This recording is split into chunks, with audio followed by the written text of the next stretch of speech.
Good evening. Luke Batty's inquest has heard his father threatened him with a knife months before murdering him. The startling detail was revealed as his mother Rosie wept in the dock, telling the coroner her son was her everything. Brett McLeod reports. One face greeted everyone who walked into today's hearing: Luke Batty.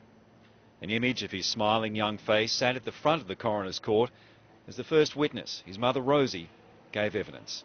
"I never want anyone to be sitting where I'm sitting," she said. The court heard about a threat Luke's father, Greg Anderson, made to his son months before his final savage attack, when he held up a knife and said, "This could be the one that ends it all."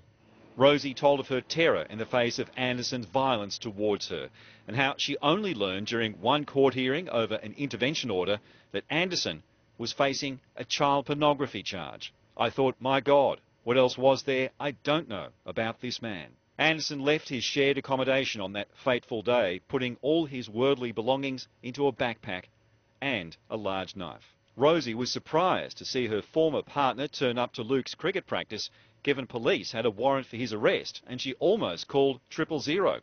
But she decided it would be better if police didn't arrest him in front of Luke.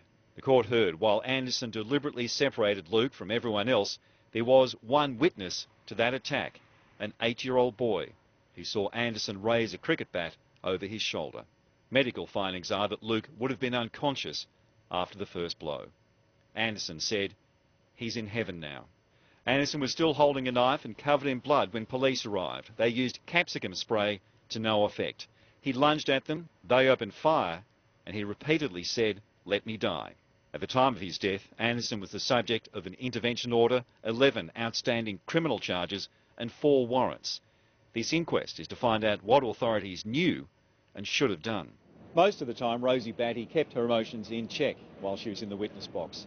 But one last question brought out all the suffering and anguish of the last few months when she was asked what her relationship with Luke was like.